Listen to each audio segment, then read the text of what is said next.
Welcome back to the Cool Lifting Podcast. My name's Theo, and this is your co-host, Eric. And today we have a new topic, and we'll be talking about how to give feedback to your coach. I think this is something everyone maybe struggles with.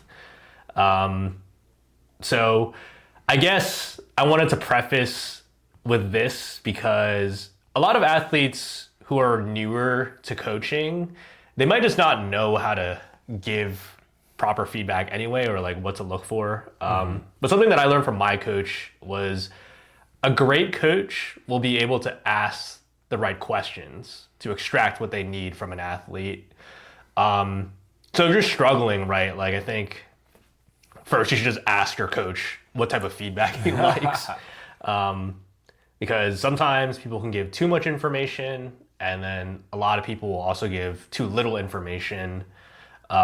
But you gotta strike that fine balance with your coach of knowing what they want specifically. And it can make a difference in the rate of progression, which is what everybody wants. Like if an athlete doesn't give any feedback, then the coach doesn't know what to do. And then it's like, okay, well, I guess we won't make any crazy changes because I don't know what to do. And then this progress can stall out, or this progress can just not be as good as we want it to be because both parties just aren't on the same page. Yeah, exactly. And then to build on that too, I feel like a lot of coach-client relationships can go sour because they feel like they aren't being heard, like the coach or the client. And then on the flip side, like a coach needs to be able to explain the direction of the change, like what you were saying. But I also feel like they don't need to explain everything. Otherwise, sometimes it gets a little confusing. Yeah. And then I'm like, hey, all you need to know is we're going to squat on this day instead of this other day. Yeah. And that's enough. Maybe they don't need to know the exact why. But if they ask, then I'll tell them the why. But as we always say, if you're confused, you should just ask your coach. There have been a lot of times I've had athletes come up to me that I don't coach, and they say a bunch of stuff to me, and they say their coach isn't helping them, and then I say, well, have you asked your coach? And then they get all quiet. They don't say yes or no, they get all quiet. And then I get an answer out of them, and it's no. Yeah. And I'm like, bro, I don't, like, why are you asking me for help? Ask your coach for help. And then it'll probably get fixed. Right. But that is a common thing. And I've been in that boat too. And that was a totally on me thing. That wasn't on my coach. Yeah. Same with me too. And like sometimes it's just hard. It circles back. It's like sometimes I just don't know what to ask. Yeah. Like, that's a good thing too. But I guess we can go to our next topic. So what's good feedback? What type of feedback do you look for? Today felt good. Today felt really good. Yeah, I feel like that's ideal. Yeah. Yeah, something like that. We could talk about what bad feedback is. Yeah. Okay. It's kind of just don't do this stuff, and then eventually, by default, we get good feedback because we're doing the inverse. Yeah. Okay. So the first one, being overly negative, my pet peeve. I don't like this one. Yeah. This one is not fun because who wants to be negative, right? We want to be positive. And if we're negative all the time and we're trying to get this training to go better, then it's just like a bad state of mind. Yeah. And we'll talk a little bit more about this, but I think it also ties in when you give your feedback. Because if you have a bad session and you're just giving your feedback as the session goes, everything might just be negative as well. Or even, like I'll have a lifter, maybe they'll hit a PR, and then they'll say something like, oh, it was harder than I would have liked. And it's like, hey, you hit a PR. That's pretty good. You made progress. That's what we're here for. Yeah. And then this is just something I wanted to say on top of this, because I do see this a lot. There's a lot of lifters who might be a chronic overthinker, or they might tie their feedback based on how their top set went. And that includes the back downs and stuff. But if we get to the root of the problem, this could really just stem from having a lot of anxiety.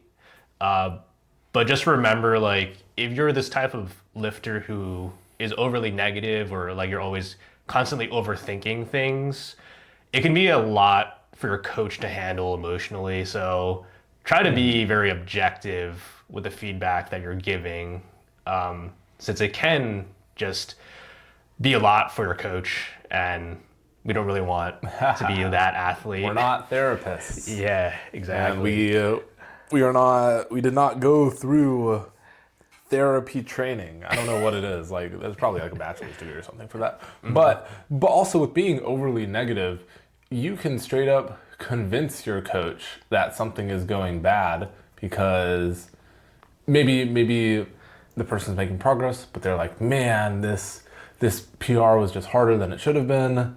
And it's like, okay, well, maybe, PRs are hard, or maybe all these PRs need to be easy and now we need to make a change to this program and now we're not PRing anymore because we made this giant change. You can convince your coach that things are going bad if we are being overly negative, which is why we want to be a little more objective overall. And there have been times where this doesn't tie in so much into negativity, but there have been times where athletes have just said a bunch of stuff and they're telling me a bunch of stuff and I start listening to it and we make changes and then it seems to go worse. And I just stop listening to the athlete and I'm like, I'm going to do what I want to do. I'm going to do what I believe is right. And I do the thing right. I stop listening to whatever the athlete is saying and then things go well. And we don't want to be in that position either, because now you have a coach who's not listening to you, but they're progressing. So it's just an awkward situation to be in. Yeah, and I think this is maybe something where it's debatable with coaches, where like some coaches feel like things are very collaborative and like things are kind of like, hey, like the athlete has a lot of input in their training. But I think with me too, I feel like there needs to be someone who's clearly making the decisions. Because that's the entire point of hiring a coach. There was someone I coached in the past who was a big lesson. This was a big lesson for me. And I just listened to them too much. And then they did very poorly. And I was like, wow, I should have never listened to all these things they told me. And I should have just gone with my gut. And they probably would have done a lot better. And then I learned, not everyone is the best at collaborating. Not everyone, a lot of people are just newer to powerlifting, right? And if let's say they've literally been powerlifting for 6 months and they've just taken advice from their friends in the gym, or they've just watched some YouTube videos here and there.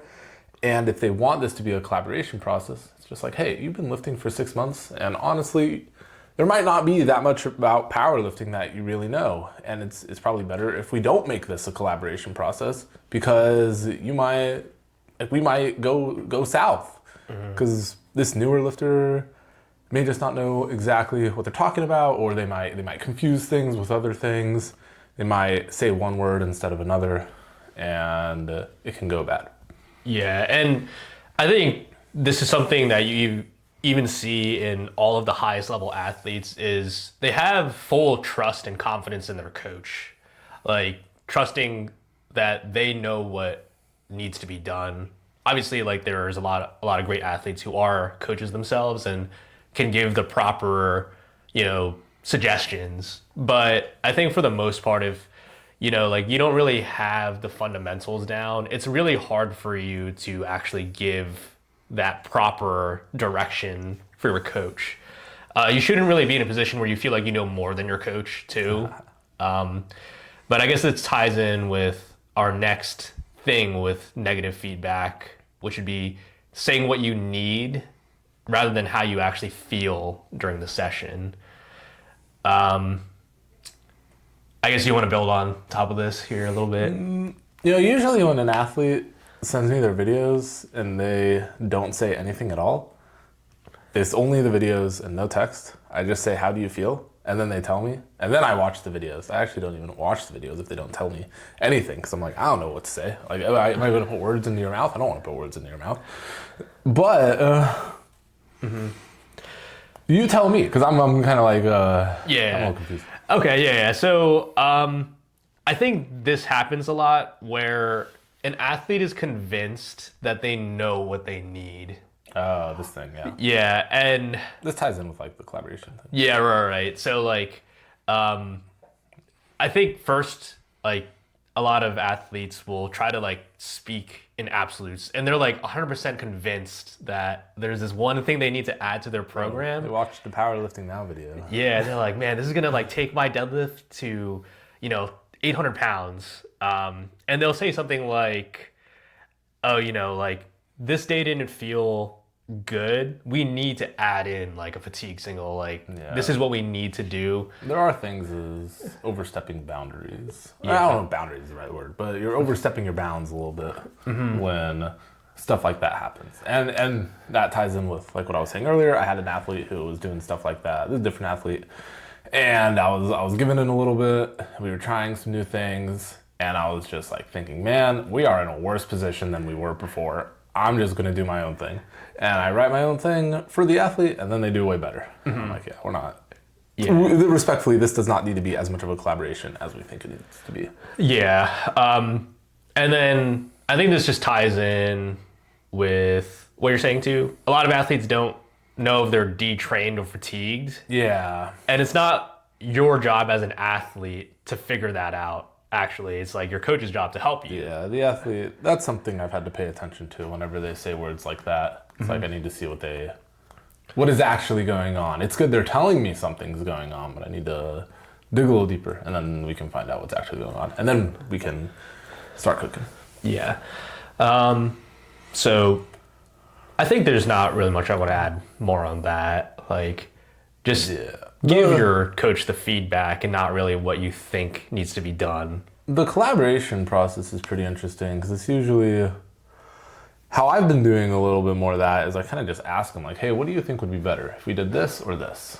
Or like maybe it's like, what do you think would be better if we're doing what we're currently doing or if we did this instead? Or maybe it's like, do you think if we did low bar on this day it'd be better or high bar on this day it'd be better? And then they kind of tell me what they think. And I'm like, okay, well, if they think it's best, they have their reasons as well, and this also makes sense in my mind. Sure, let's do that. Oh yeah, I guess like another thing too is like some people also need to kind of experience that negative experience with their training where they give their coach the feedback like, hey, this is what I need, and maybe they're a little bit more stubborn. Some people are stubborn. Yeah, and you let them do it, and then it doesn't work. Yeah. And then that can be a learning lesson for them too. Like, yeah, hey, if they really want to do it, I'll tell them, okay, we'll do it. Yeah. And then we'll see how it goes. And then sometimes it works out, sometimes it doesn't. Yeah. But there's no bad days. You learn a little more if it doesn't work out. Anyway. Yeah. So the whole... I feel like we went on a little bit of a tangent. Yeah, we did. I guess like I wanted to add a couple more niche negative feedback things in here. Yeah. But some athletes also, you need to remember to communicate bigger changes in your lifestyle too. I think I've had some athletes kind of just spring things on me like, hey, like, by the way, yeah, like I changed my diet. I mentioned this before where like, I've had an athlete switch from like a standard, I guess, meat and vegetarian or meat diet, and then they switched to being a vegetarian. Yeah. And then, their protein intake just dropped off. Yeah. I've had some athletes, like if there's a personal thing that pops up, if you don't want to say what the personal thing is, you don't have to, of course, but you should say like, hey, I have this thing going on. I am letting you know right now that there's a thing going on. And that helps, hey, if training starts taking a downhill, it's like at least the coach knows what's up. Because there have been times, the athlete is just like, oh, by the way, even getting a job, something like that, or by the way, I don't know, I've been super stressed out for whatever reason. And it's like, okay, well, thanks for letting me know that. Yeah, And right. it's like, I should know that because I've also had it to where they don't let me know that and they're like, oh yeah, like 2 months ago I was wasn't getting my sleep at all, super stressed out, yada, yada, yada. I'm like, wow, I didn't know that at all. But Yeah. awesome. Right. Okay. I would say that's, I think the biggest one is like school. It's like, hey, like Yeah, school. stressing me out. I've had some, I guess athlete and relationship issues, or like they don't need to. I don't need to know details, but you should probably just hey, there's some stuff going on. Yeah. And The list goes on and on with that kind of stuff. There's all sorts of stuff. yeah. And a big thing is like, a lot of people don't realize it, or maybe they do, they just are not aware that it's happening, is if there's like a really sudden loss of enjoyment in training or like burnout, whether it's from school, relationship, just you just aren't having as much fun anymore. I think you should just tell your coach that. There's no hard feelings, because like your coach can help set the expectations, right? Like sometimes those things are just temporary. Like if you're going through something like school, that might just be because you're going through like finals or exams, but like your training will eventually come back up. Like if you're just stressed out and you're not eating whatever, that's just temporary, and you can adjust your training for that. Like maybe going from 5 days to 4 days a week, or moving your primary days Yeah, around. there's things that can be done. Yeah. For sure. So you just need to let them know what's up. Yeah. And then this is maybe like a really niche thing, but I have seen it happen in the gym. But I guess this is more on the coach's end.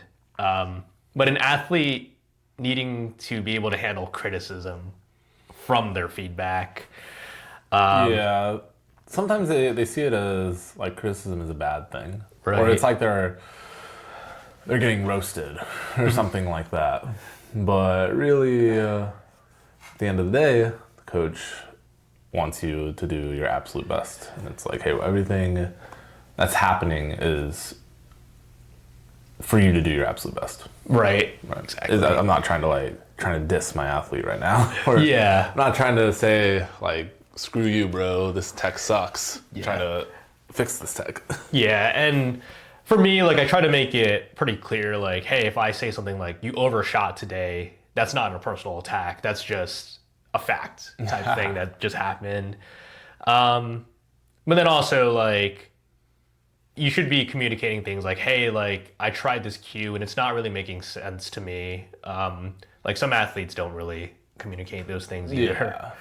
There will be times an athlete will, like let's say the coach says something and then the athlete says 3 things about their 3 lifts for their squat, bench, and deadlift day. The coach says 3 things in response to their squat, bench, and their deadlift.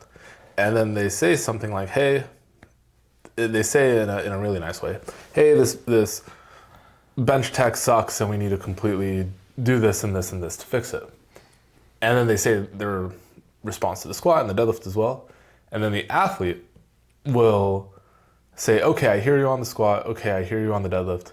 And then they won't say anything about the bench. There's no response. I see that a lot with some other people. And I'm like, dude, I don't know if you heard me, but Yeah.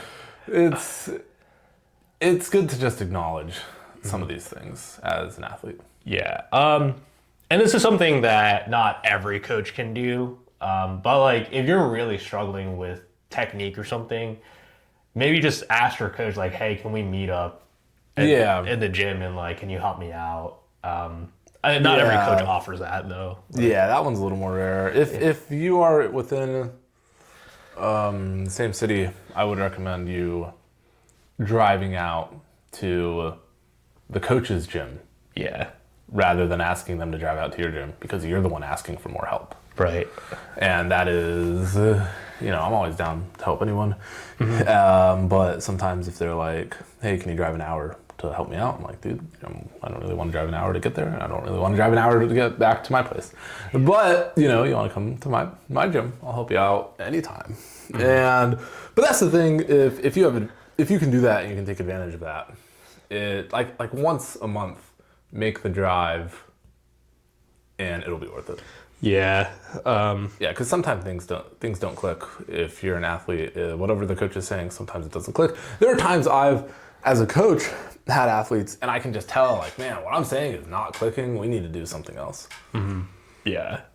Right. And it doesn't mean, the coach is explaining it poorly, or it doesn't mean, I don't know, it doesn't mean whatever. But it means that the problem still needs to get figured out. Yeah. And it's pretty apparent too. Like everyone learns in different ways, and it can just be difficult to learn through the camera sometimes for some people.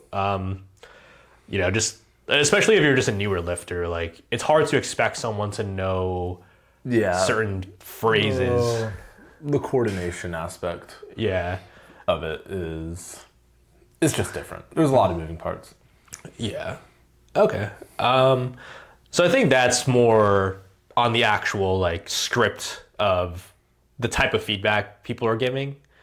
The type of feedback to avoid. Yeah, to avoid. But I guess this next one is more so when and how people give feedback. So another pet peeve of mine is giving your coach all of your videos for the week at once, or waiting till the end of the week to send your coach feedback. Yeah, I've had a few athletes do that.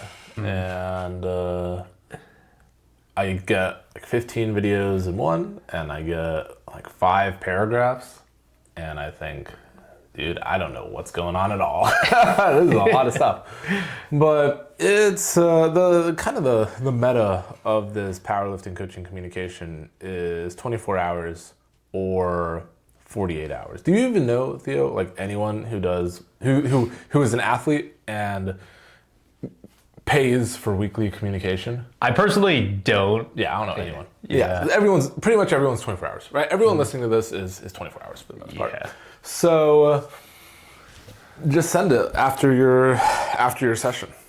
Because if we're 24 hours and we are waiting till Sunday night to send all these videos and trying to remember everything that's going on, it is harder on the coach to decipher everything, because there's all these videos with the athlete in different clothing, and because they're lifting on different days, and it's like, okay, well, what goes with which? And what am I trying to say?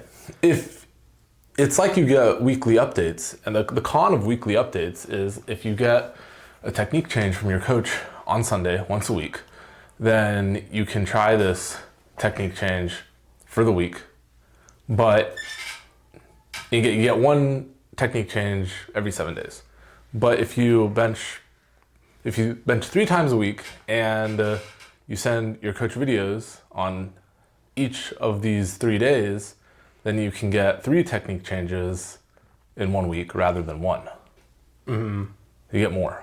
You get more for your money's worth. Yeah, right. For me, that's the biggest one. And usually what I tell my clients is like, hey, if we're having issues with your squat on like a Monday, and then you squat again on Thursday, and you send me your videos on Thursday, how are you supposed to fix any of this? It takes longer to fix, and if it takes longer to fix, your progress will be slower. And we don't want progress to be slow. We want it to be fast or appropriate, or we want it to be happening. But it's not going to happen. So this one's a little more rare to see. I don't even know like why lifters do this. I think it's they're shy and they don't want to annoy their coach.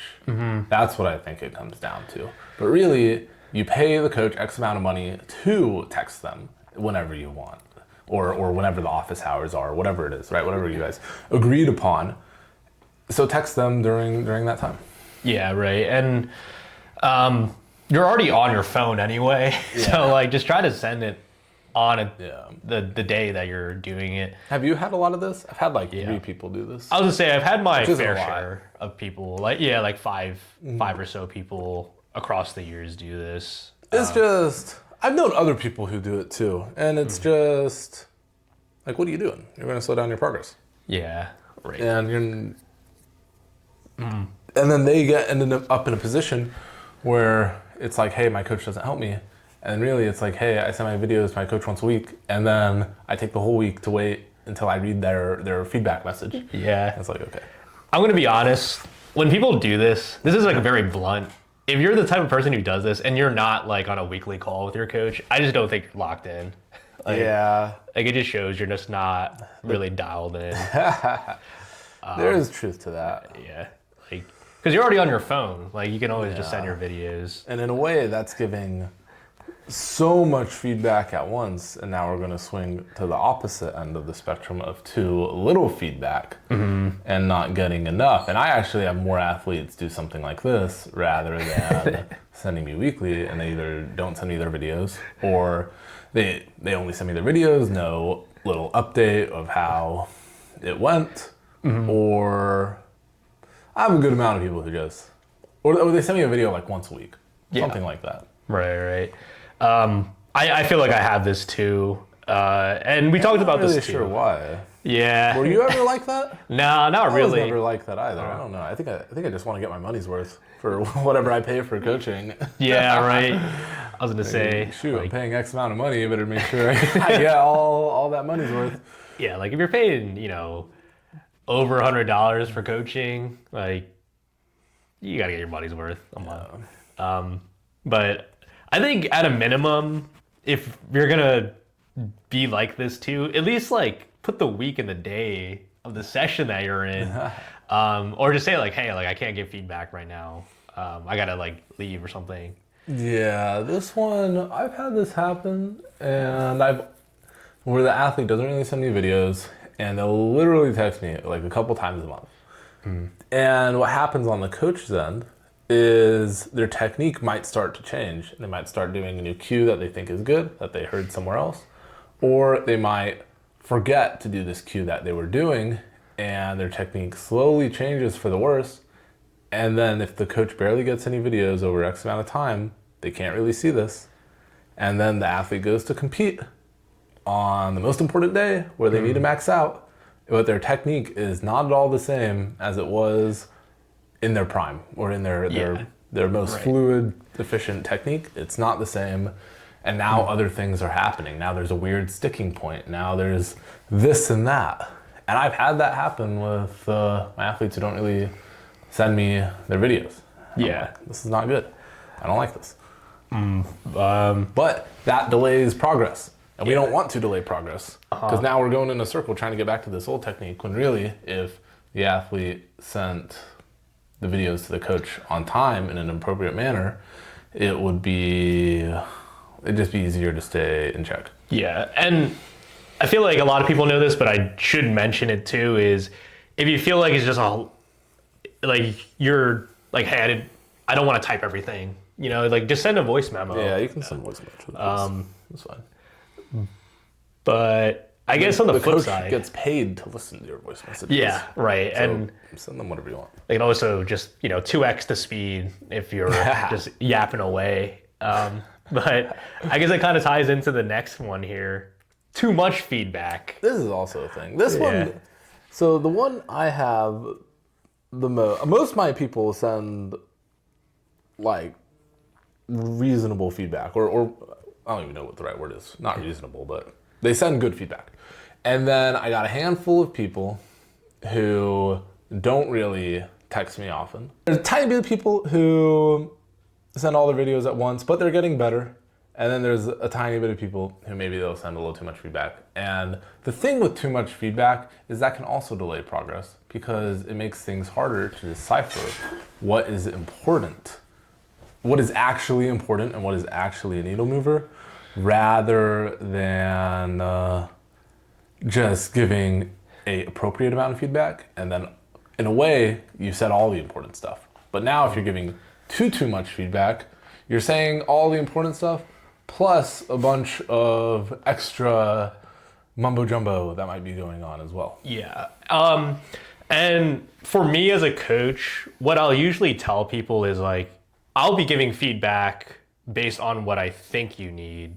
But what I'll usually start out with is when we first start together, like that first macro cycle, you'll probably see like a lot of feedback, and you'll probably be asking me a lot more questions. But then as things, like we continue, let's say we're like 6 months in, a year in, like the feedback shouldn't stay the same, in my opinion. Like, you shouldn't really have, like, you should kind of be knowing what to expect each session at that point. It's a bit more streamlined. Yeah. And then when issues arise, that's when things are a little more hands-on once again. Right. Because like when I give my coach a lot of feedback, it's like, hey, this was the circumstances that happened, and it was a lot different than last week. And you know, all my outside life variables are stabilized. Like, it's all the same. So like, then I'd be asking questions. But what I see a lot of is like, an athlete will think that these things in their training or like outside maybe had like a huge effect on a session. But it might just be like, hey, that's kind of what's expected to happen. Yeah, as the blocks go on, you kind of understand how the primary day works, how the secondary works, how secondary days might feel extra secondary, or they might feel a tiny bit sloppier, they might feel a tiny bit heavier, but it's still like, hey, we're still performing well and setting up the primary. And then once we get a pretty good understanding of how the blocks go, then the feedback, in a way, it just turns into the lifter sending their videos, and it's like, hey, this is the bench, it was good. Hey, this is the squat, it was good. Hey, my overall issues feel fine. And then when some issues arise, whether it's pain, technique, or anything like that, then there's a little more communication going on. Yeah. And then personally with you, I guess, like, do you give your coach a lot of feedback now? Or has it kind of just been like, things are more stabilized, or you might have like a question here and there? Even when things weren't going that well, things were still pretty stabilized for the most part. And it's usually, like, I would have an understanding of what I needed to do in order to fix my stuff. And then if some other stuff was popping up, I would just ask him a little more questions about it, and then he'd go and tell me. And it wouldn't be like a crazy long conversation. It'd be like, I'd ask him a question, he responds. I ask him another question, he responds. I'm like, okay, I'll do that. That's kind of how that would be.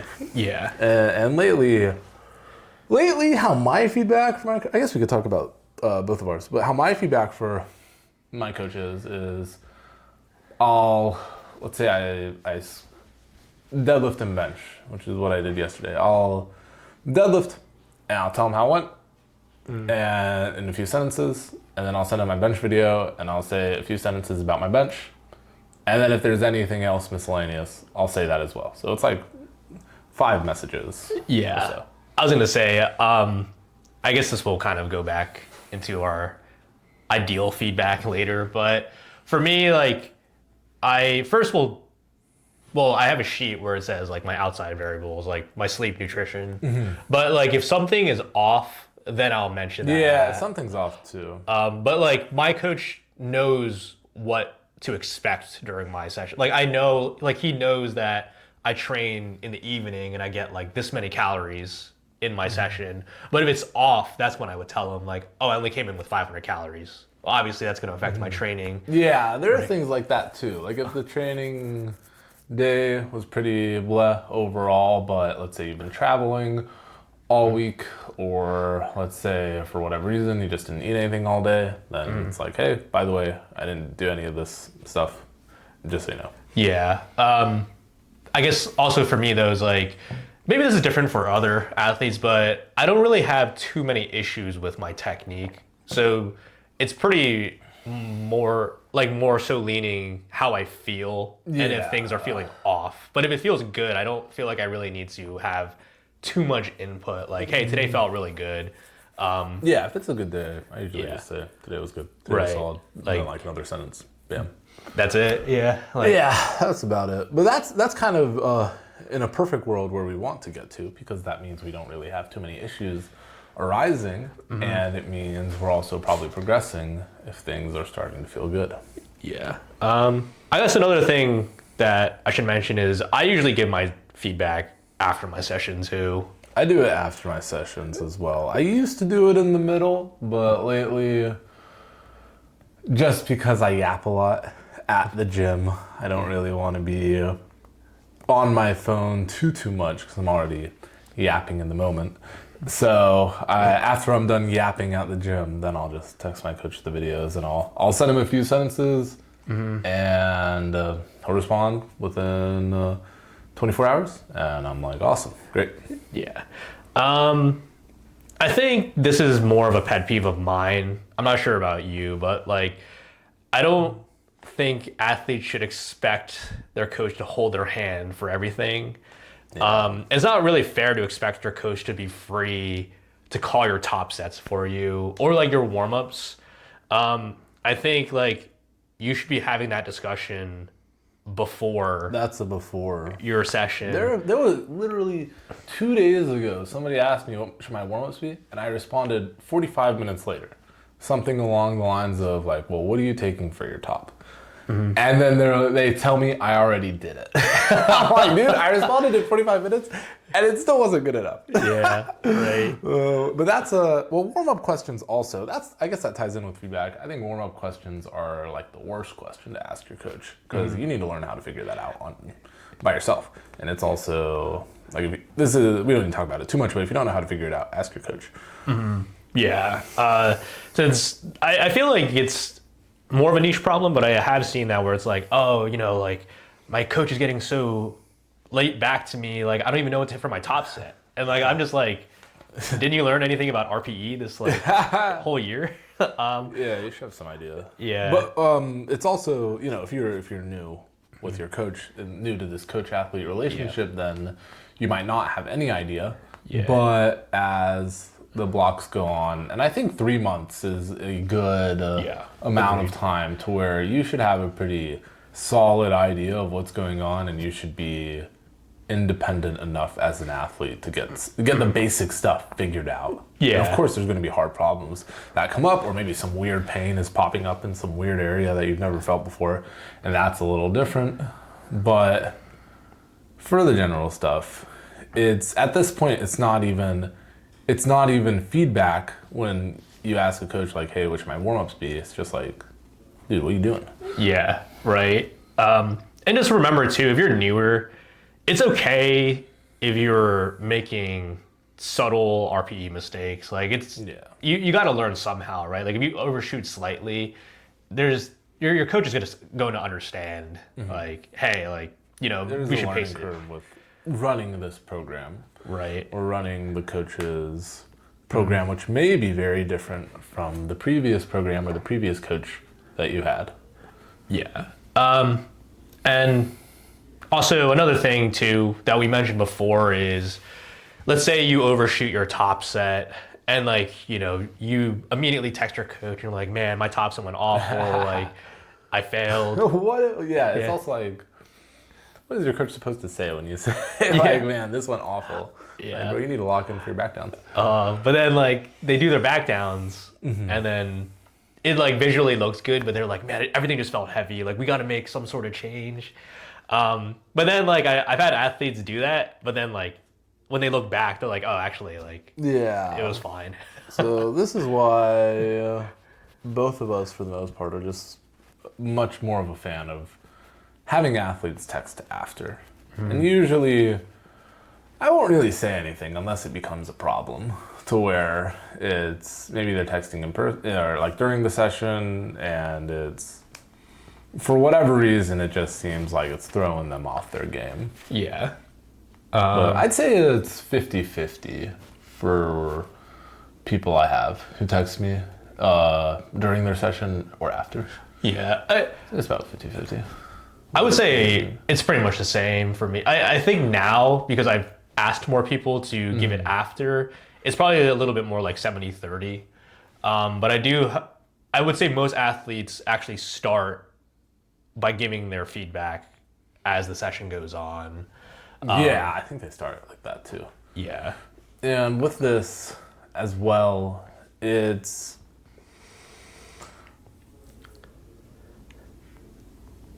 I forgot what I was going to say. You keep going. But I think a big thing with training too is the reason why I like people to give it after is I want someone to be taking their training seriously during their session too, rather than like dwelling on something that just happened, like taking your accessory seriously, or like we talked about being overly negative. If we're texting our coach and we're dwelling on something that happened and we're dwelling on it and it's leaking into this feedback, we could be giving the coach not as good feedback. And now we could be influencing / gaslighting the coach into making this change. And now we're making slower progress. Yeah, right. And I think if you also are the type of person to do this too, you are more prone to letting negative top sets or like just your perception of a negative training bleed into your actual life too. Asking somebody to not be negative is pretty hard, but asking somebody to text you after their session is complete and then by default they become a little more objective is a lot easier. Yeah, agreed. So I think that kind of wraps up, like, I think it's mostly a net positive to text your coach after the session. Was there anything else you want to add on that? Or I think that's about it. Yeah, I think it's for the most part, it's better to just text after. If there's an emergency, you can text during, but it's also like in a way, the current meta is 24-hour response. It's not 5-minute response. All right, so I guess we can close with our key points for bad feedback. So the first one is bad communication is still better than no communication. Yeah, no communication is not fun. No communication is like, why are you paying? Yeah, right.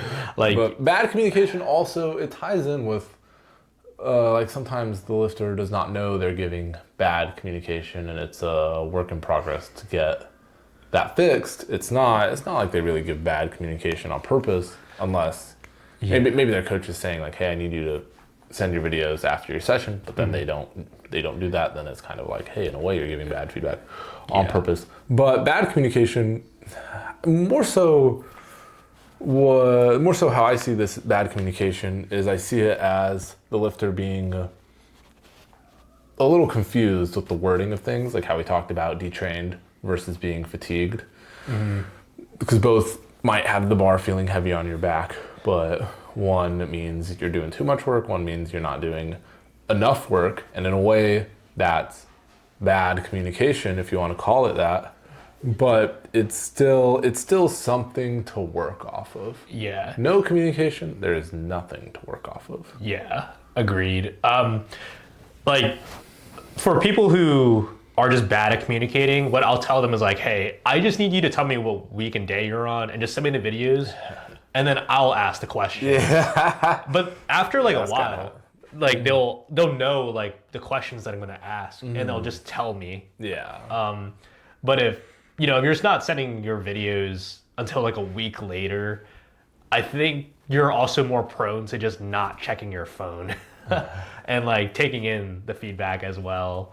So just be diligent with checking what your coach is telling you, and also at a minimum sending the videos the week and then a voice message.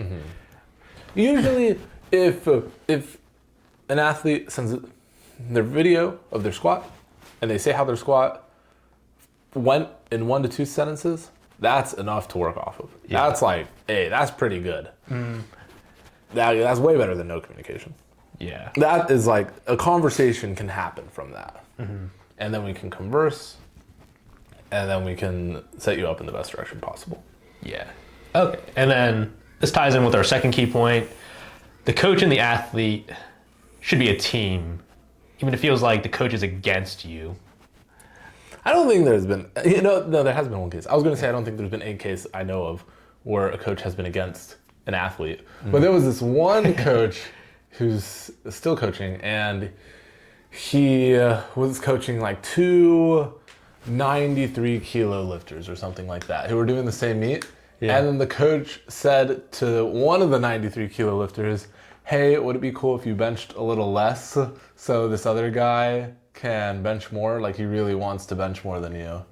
And that happened one time. That was pretty funny. That's crazy. That was pretty crazy. He said, the athlete said no, and then the athlete later left. that coach because I wouldn't like it if. It's like picking favorites almost. Yeah. Yeah, that's crazy. Yeah, that's the only case I can really think of where Yeah. that's happened. I think the only times I really see a coach and athlete relationship go really bad is if there's a communication problem, like with the program. It's like a real relationship. Yeah. In that way, Right. as well. Uh-huh. Usually communication issues. Usually, even if there's a coach and athlete relationship and the athlete isn't progressing, and then they switch because of that, it's not like it was a bad breakup. It was more of just like, hey, I feel like we need to break up because I'm not progressing. Yeah. But if there's poor communication, then it can turn into a bad breakup. Yeah, right. Like, like if athletes are leaving their coach, it's usually because of the progress thing. But like ideally, if you're giving proper feedback and your coach is giving you proper feedback, it's hard to give. It's hard to help with progress if there's not good feedback, and that is something I've learned very much as a coach. Yeah, because I see it in the coach's lens now, and I'm like, hey, like I need to dig a little deeper on this guy because I feel like what I'm getting right now is not enough. Yeah. Also, I guess like another side point is like just making sure there's expectations set for your training, because I feel like some problem too is... I had this one athlete text me something along the lines of their secondary day was feeling bad, as in secondary, and they said, could you explain to me how today should be feeling, because I don't know if today should be feeling bad or not. And I explained to them like, hey, today it's totally fine that today's feeling bad, and they straight up asked me that question, and I said it's okay that today's feeling bad because this primary day is still moving, and they're like, okay, thank you, that helps me just understand it a lot. But in a way, if they never asked that question, it could have turned into a bad communication. Where they would have felt like I didn't explain things to them, but then I would have felt like they never asked, right? And then that would have been a messy situation. But me and that athlete have a very good relationship. We have very good communication, me and that guy. Yeah, right. That's good. But I just thought it was interesting how he fully asked like, hey, how should today be feeling? I have no idea how it should be feeling. And he was like, he was just aware enough to ask, which I appreciated. I had one athlete tell me, like, I was telling them kind of like the fundamentals of how a deadlift should feel, like pushing into the floor, like wedging, wedge style. And then they told me like, hey, like I understand conceptually what you're saying, but I'm having trouble feeling it out. And I think that actually helped me a lot too. Yeah, stuff like that can help. And in the past, I have had things to where me as an athlete, I have asked my coach questions, my coach responds with their answer, and it doesn't really make sense to me, but I just like their message and I keep going. But lately, now, if my coach says something that doesn't make sense to me, I just straight up say, I'm confused. What do you mean? And then they explain it again, and I'm like, okay, I understand now. Okay. I guess last key point here. Keeping things on topic with your coach. When it's a serious conversation about feedback and whatnot, like don't go off topic and like just start going on a side tangent or whatever on your training. At the end of the day, this is for powerlifting in a way, and if training isn't going well, we want to figure out why training isn't going well, and we need to stay on track and we need to stay focused. In order to figure out why training is not going well, in order to figure out what we can do to get training to start going well again. Personally for me, I like to be friends with my athletes. Like I want them to talk to me about whatever that they're comfortable with, but like I do have to put my foot down sometimes, because there'll be some athletes who will they'll send me videos, they'll send a voice message, then they'll send me like 5 reels. And then they'll send me more videos. I don't have that. Feedback. Yeah, no, it's crazy. It's like, and I thought it was like, it's like just one person, but no, it's like 3 people. I'm just like, hey guys, like, send the videos. They'll send me a reel, but it'll be like after the conversation has happened. Yeah, right. Mid conversation. Yeah, the mid conversation one, they're like Theo, you didn't get back to me about this. I was like, when did you ask this? And then I was like, oh, I found it after like third reel you sent. Yeah, I can see how that'd be. Yeah, but that's easy funny. to forget, or easy to miss it. Yeah. All right. So, closing. Now that we have outlined what not to do, what's your version of the perfect feedback? Perfect feedback. And this is also, in a way, the feedback I give to my coach. It's like I send them the top set, and I usually send it back down. A couple sentences on each lift, because there's usually like 2 lifts on a day for a lot of people. So if I were to, funny enough, I had 3 out of 5 of my days are a single lift. There's only 1 lift. But let's say I were to deadlift and bench. It's a 4-week block, week 1 through 3, I usually just send top set of the deadlift, back down to the deadlift, top set of the bench, back down of the bench, and then a couple sentences on how it went. And then if there were any issues, maybe a sentence or 2 on that. And then if it's week 4, sometimes it's a little more texting of just being hyped up, or maybe an issue arises and maybe I get a little neurotic, and then maybe I text a little more sentences about that. But for the most part, that's not too much of a thing. And then if there's any issues popping up, I like to remind my coach, and like, let's say my left adductor is something that I've had to deal with. And if it keeps popping up, I like to remind my coach, because if the coach does not get reminded, then they might think that it's fully fixed, when in reality it still might be there. And we just want to make sure, like, hey, like, I want you to know that this thing is still happening, and we're still trying to fix it, but just the FYI, like, we still need something to fix it. Yeah. Staying level-headed with the feedback, which comes with, if you just send the training after, once things are a little more chilled out, then there you go. It's good. It's a little more level-headed just by default, and make sure not to crash out on the coach, because who wants that, right? Even as an athlete, not as much fun. And it's just not a productive conversation. Like, who cares if it's the athlete or the coach dislike it or like it or whatever? It's just not a productive conversation. And if we have too many non-productive conversations, it will take longer to progress. We need productive conversations. Saying overall just what you think was good versus bad. So it's like, hey, this was my squat. This was pretty good. Hey, this was my bench. I was feeling, or my leg drive was feeling a little off in it, and it was not as good, but it's also, like, I was able to say that in like 10 sentences, or 10 seconds. It didn't take me 10 minutes to write all that out. Yeah. Right. And then lastly, ideally we get into a spot where the athlete can just send the videos, and then the coach says, looks good, bro. And that's about it, because everything's dialed in. Yeah.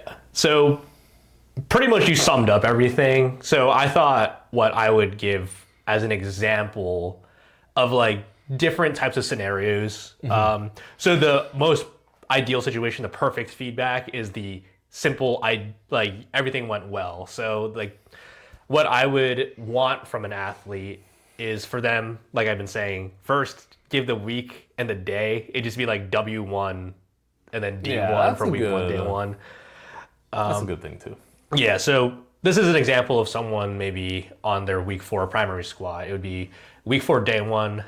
Not too much to say today. Squats felt great, and I managed to hit a PR. I felt like I did a good job with nutrition and sleep this week, and it kind of reflected in this block. Top set moved well. Back downs felt like they were around RP7, right where I expected them to move. And then things felt good. That was it. Some variation of that. It could be, even much more simple than that. It's like, it felt good, like hit the PR. So that's the most ideal situation. The second one is your session kind of went well, but you still have some questions. So it would follow up with same thing, like squats moved well. I was able to hit a PR, but I was warming up. The bar felt heavy. my nutrition has been good this week, and I came into the session with my typical amount of calories.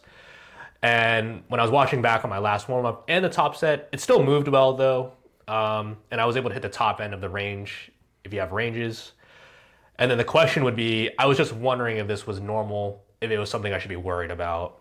And then, your coach would probably tell you something like, hey, you still had a PR, probably feels heavy. And then you could just go to the first one, right? Like, I know what to expect now type thing. And then this is kind of like what I'd be looking for if I felt like my session didn't go well, where I can give proper criticism of the session without totally crashing out.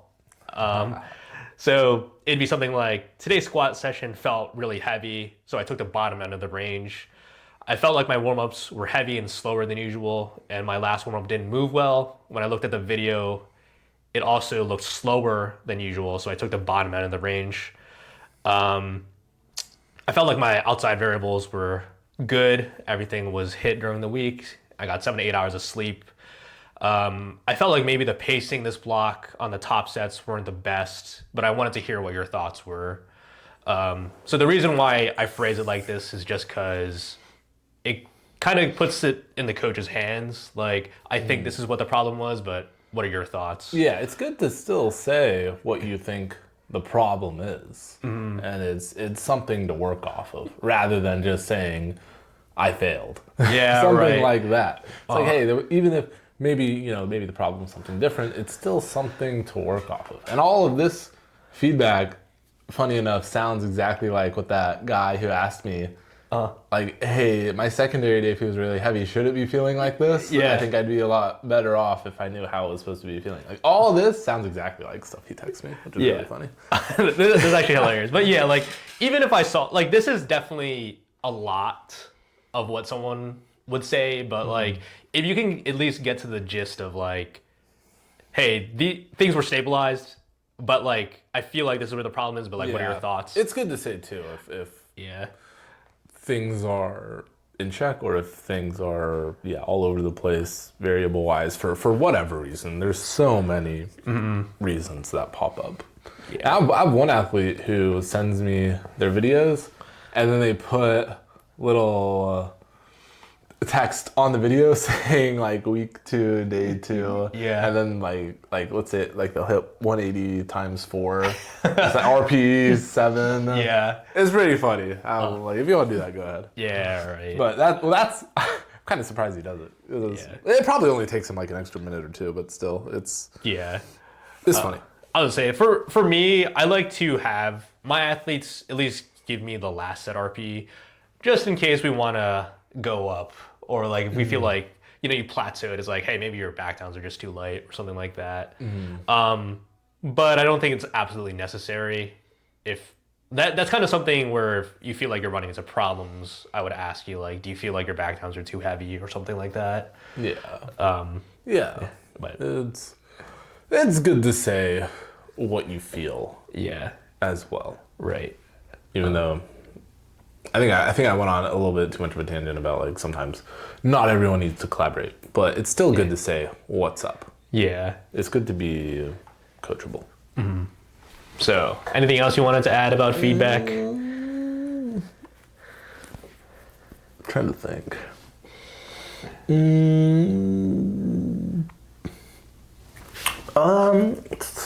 I guess feedback in a way is also, in a way, the videos are feedback. And if the video quality is good and the video angles are good, that is a way to send better feedback. Because I'm sure you have some athletes who they don't, well, funny enough, I don't even have a tripod, but they don't have a tripod, but then they put their phone on the floor and it's like this floor angle where I'm looking up at their squat, I'm looking up at their bench, I'm looking up at their deadlifts. And it's just like, hey, I can't see too much. And in a way, that's giving me not the best feedback because I literally can't see what's going on. So I think my closing thoughts are what I actually started this podcast with, which is like, if you're like newer to powerlifting, I do think a lot of it is more in the coach's hands in the start. Like just making sure Yeah. you set the clear guidelines of like, hey, I want my videos within 24 hours of when you lift. I want it in like this format. I don't want to just get the videos. Just like your basic conversation. And then if you're having, confusion on what to say, I think that's where the coach can help you. But after that, like, just don't crash out, I guess. Yeah, that's not productive. Yeah. We want to be productive and we want to make gains. All right. Yeah, that's about it for me. Yeah, that's all I got. Awesome. all right. Rate the podcast 5 stars Yeah. on Spotify and And Apple if they have that. Thank you very much for listening. Follow us on Instagram.